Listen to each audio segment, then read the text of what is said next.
Chez l'abeille, il y a deux types de reproduction. Il y a d'une part la reproduction par essaimage et il y a la reproduction sexuée au niveau de la reine, bien entendu. Et la reproduction par essaimage, c'est comme une reproduction un peu comme chez les végétaux. On a une division de l'organisme un peu comme la division de la cellule, un peu comme la mitose, où il y a une partie de l'organisme qui se divise et qui en forme un nouveau.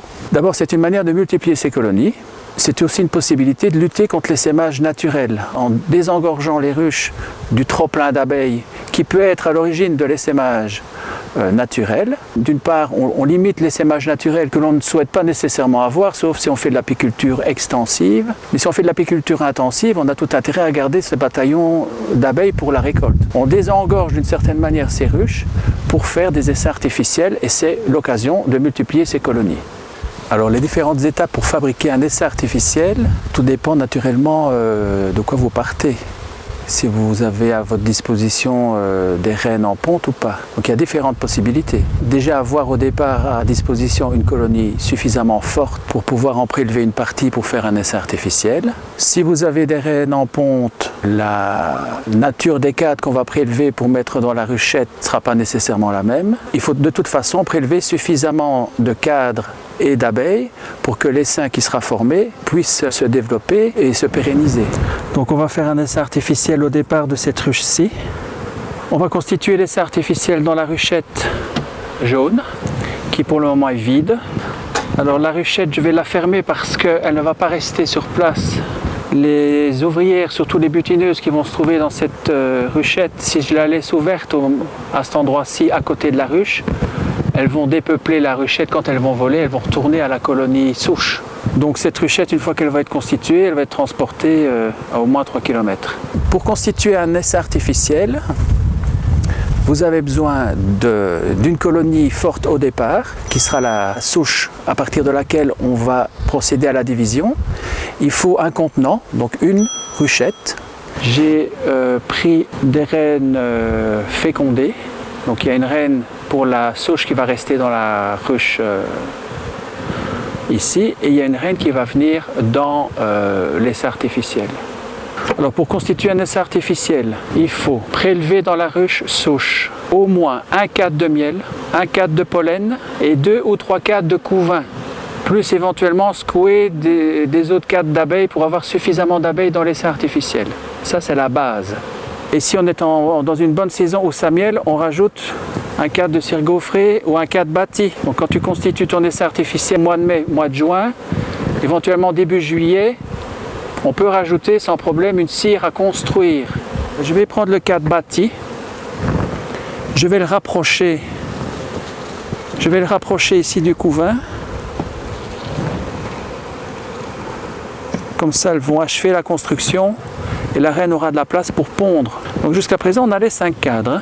Alors la ruche ici, il faudra compléter resserrer les cadres et compléter les espaces vides avec des cadres bâtis ou des cires gaufrées.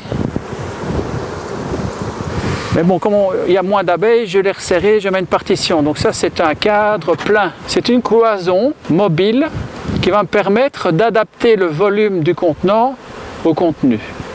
En période d'essaimage et de mielée, si tu ne les resserres pas et qu'elles ont un vide, elles vont construire. Elles vont faire des gâteaux de cire.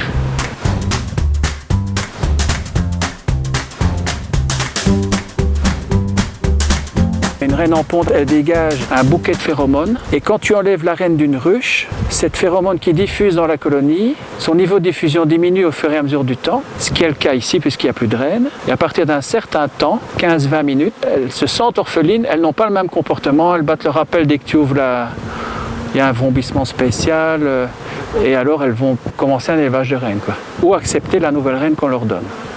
Et en général, quand on met une nouvelle reine comme ça, on la met sur le dessus. On regarde un peu pour voir comment les ouvrières vont se comporter quand elles vont repérer la cagette. Est-ce qu'elles vont mordiller dans la cagette? Est-ce qu'elles vont essayer de piquer? Ou est-ce qu'elles vont commencer à battre leur rappel? On va voir. Mais apparemment, elles n'attaquent pas jusqu'à présent, hein. Je ne les vois pas mordiller, ni piquer, ni essayer de s'acharner sur la cagette. Mais apparemment, elles ont l'air de se rassembler dessus. A priori, je ne risque pas grand-chose à la mettre.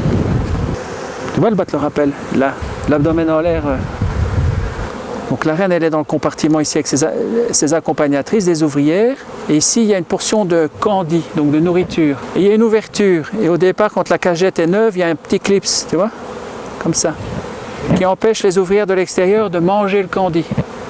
Mais quand tu introduis la cagette, pour que les ouvrières de l'extérieur aussi puissent manger le candy et progressivement faire connaissance avec les abeilles de l'intérieur au fur et à mesure que le candy est consommé, il faut d'abord enlever le clips, hein. Très important ça. Donc ce que je vais faire, je vais écarter les cadres. Je vais la mettre ici. Et voilà, l'essaim est constitué, je vais le déménager.